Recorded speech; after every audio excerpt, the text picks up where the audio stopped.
Hello friends, स्वागत है आप सभी का हमारे यूट्यूब चैनल ऑनलाइन क्लास पर। फ्रेंड्स, आज के क्लास में हमने सोलर सिस्टम को यानी कि सौर मंडल को शामिल किया है और ये सोलर सिस्टम का पार्ट 2 है। इसके पार्ट 1 का लिंक हमने डिस्क्रिप्शन बॉक्स में डाल के रखा है, तो आप इस वीडियो को देखने के बाद जरूर जाके देखें। इस पार्ट के सारे क्वेश्चन सेलेक्टेड क्वेश्चन है जो आपके आने वाले सारे एग्जाम को ध्यान में रखते हुए सेलेक्ट किया गया है।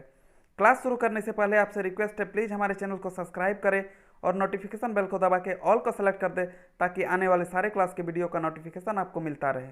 अगर आज का क्लास पसंद आए तो प्लीज़ लाइक करें और अपने फ्रेंड्स के साथ शेयर जरूर करें। तो चलिए शुरू करते हैं आज का क्लास। आज का हमारा पहला सवाल है, किस ग्रह को पृथ्वी की बहन कहा जाता है? Option A Shukra, option B Shani, option C Varun या ऑप्शन डी मंगल। तो फ्रेंड्स, इसका सही जवाब है ऑप्शन ए शुक्र। शुक्र ग्रह को पृथ्वी की बहन कहा जाता है क्योंकि इन दोनों ग्रहों में काफ़ी समानताएं पाई जाती है, लेकिन शुक्र ग्रह में जीवन संभव नहीं है। शुक्र ग्रह सूर्य से दूसरा नंबर का ग्रह और सौरमंडल का छठा सबसे बड़ा ग्रह है। शुक्र ग्रह आकाश में सूर्य और चांद के बाद सबसे ज़्यादा चमकता है। पिछले क्लास में हमने आपको बताया था, शुक्र ग्रह को ही विनस प्लेनेट भी कहा जाता है और इसे बिना किसी उपकरण के सहायता से देखा जा सकता है। आज का हमारा अगला सवाल है, सौरमंडल का सबसे छोटा ग्रह कौन सा है? ऑप्शन ए शनि, ऑप्शन बी बुध, ऑप्शन सी मंगल या ऑप्शन डी शुक्र। तो फ्रेंड्स, इसका सही जवाब है ऑप्शन बी बुध। सौरमंडल का सबसे छोटा ग्रह बुध है। बुध ग्रह सौरमंडल का पहला ग्रह है, यानी कि सूर्य से सबसे सामने का ग्रह है। यह हमारे चांद से थोड़ी ही बड़ी है। इस ग्रह का न्यूनतम तापमान शून्य से काफ़ी नीचे रहता है और अधिकतम तापमान 400 डिग्री सेंटीग्रेड तक पहुंच जाता है। पिछले क्लास में हमने आपको बताया था, बुध ग्रह को ही मरकरी प्लेनेट भी कहा जाता है और इसका परिक्रमण काल लगभग 88 दिन का है। आज का हमारा अगला सवाल है, निम्न में से कौन एक प्राकृतिक उपग्रह है? ऑप्शन ए सूर्य, option B Aryabhata, option C चंद्रमा या ऑप्शन डी बृहस्पति। तो फ्रेंड्स, इसका सही जवाब है ऑप्शन सी चंद्रमा। चंद्रमा एक प्राकृतिक उपग्रह है। चंद्रमा पृथ्वी का एकमात्र उपग्रह है। इसका आकार क्रिकेट बॉल की तरह गोल है। आकाश में सूर्य के बाद चंद्रमा ही सबसे अधिक चमकता है। समुद्री ज्वार और भाटा चंद्रमा के गुरुत्वाकर्षण बल के कारण ही आते हैं। पिछले क्लास में हमने आपको बताया था, चंद्रमा सौरमंडल का 5वां सबसे विशाल प्राकृतिक उपग्रह है। यह सूर्य के प्रकाश के कारण ही चमकता है। आज का हमारा अगला सवाल है, किस ग्रह को प्रभात का तारा कहा जाता है? Option A Mangal, option B Budh, option C Shani या ऑप्शन डी शुक्र। तो फ्रेंड्स, इसका सही जवाब है ऑप्शन डी शुक्र। शुक्र ग्रह को प्रभात का तारा कहा जाता है। इसे संध्या तारा या शाम का तारा भी कहा जाता है। जैसा कि अभी आप लोगों को बताया कि शुक्र ग्रह में जीवन संभव नहीं है। यह सौरमंडल का दूसरा नंबर का ग्रह है, यानी बुध के बाद शुक्र ग्रह है और ये सौरमंडल का छठा सबसे बड़ा ग्रह है। ये आकाश में सूर्य और चंद्रमा के बाद सबसे ज़्यादा चमकता है। पिछले क्लास में भी शुक्र ग्रह के बारे में जिक्र हुआ है, तो आप पिछला क्लास जरूर जाके देखें। लिंक डिस्क्रिप्शन बॉक्स में दिया है। आज का हमारा अगला सवाल है, सौरमंडल का सबसे गर्म ग्रह कौन सा है? Option A Budh, option B Brihaspati, option C Neptune या ऑप्शन डी शुक्र।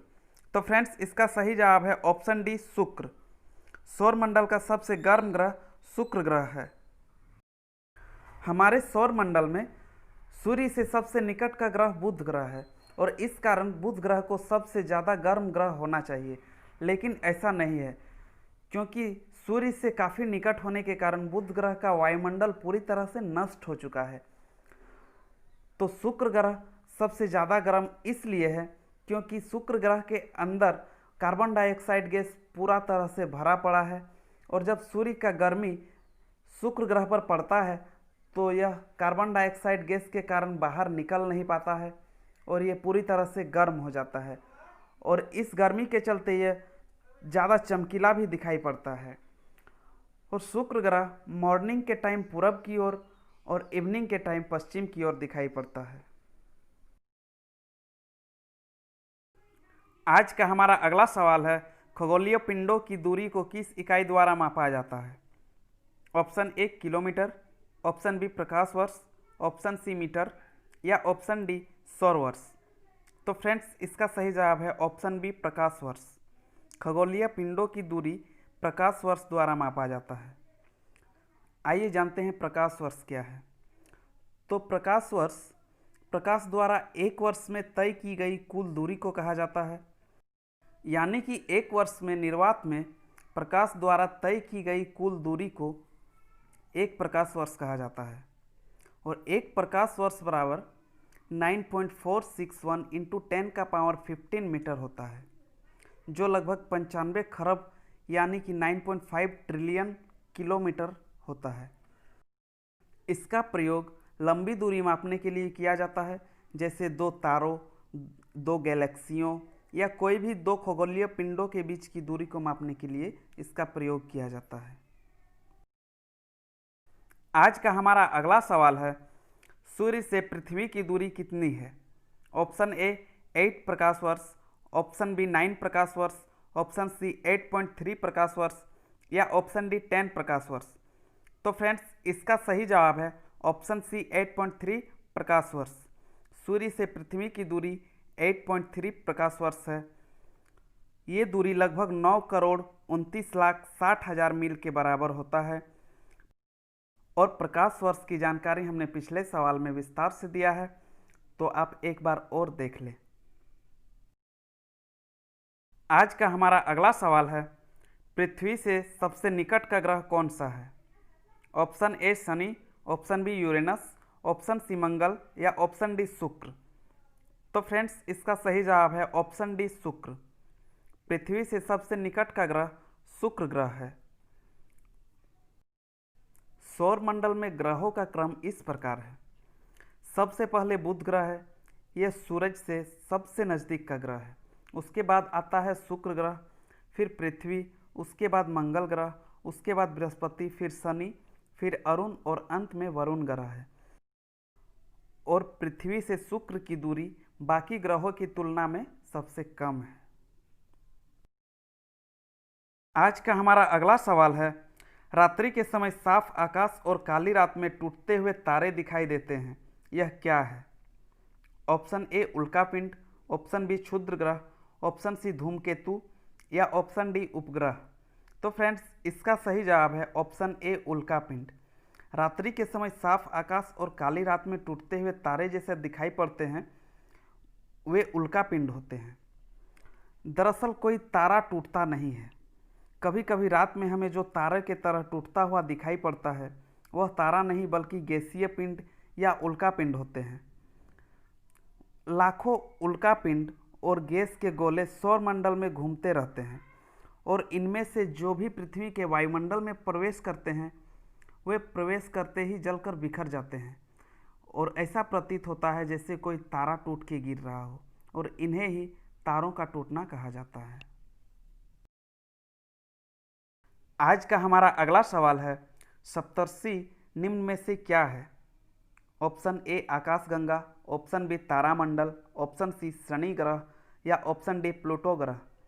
तो फ्रेंड्स इसका सही जवाब है ऑप्शन बी तारामंडल। सप्तर्षि एक तारामंडल है। सप्तर्षि तारामंडल का नाम प्राचीन काल के 7 ऋषियों के नाम पर रखे गए थे, जिनका नाम है क्रतु, पुलह, पुलस्त्य, अत्रि, अंगिरस, वासिष्ठ और मारीची। विज्ञान द्वारा सप्तर्षि तारामंडल को Ursa Major, Great Bear, big bear या बड़ा भालू भी कहा गया है। आज का हमारा अगला सवाल है, निम्न में से कौन सा ग्रह आंतरिक ग्रह है? Option A Uranus, option B Brihaspati, option C Shukra या ऑप्शन डी नेपच्यून। तो फ्रेंड्स इसका सही जवाब है ऑप्शन सी शुक्र। शुक्र ग्रह एक आंतरिक ग्रह है। हमारे सौर मंडल में 2 प्रकार के ग्रह पाए जाते हैं, या 2 प्रकार के ग्रह मौजूद हैं, एक आंतरिक ग्रह और दूसरा बाह्य ग्रह। तो आंतरिक ग्रह में बुध, शुक्र, पृथ्वी और मंगल ग्रह आते हैं, और बाह्य ग्रह के अंतर्गत बृहस्पति, शनि, अरुण एवं वरुण ग्रह आते हैं। तो इस तरह से शुक्र ग्रह आंतरिक ग्रह के अंतर्गत आता है।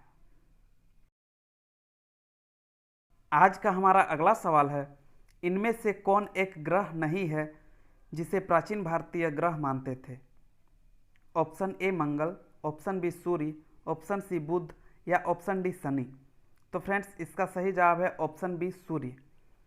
सूर्य एक ग्रह नहीं है जिसे प्राचीन भारतीय ग्रह मानते थे।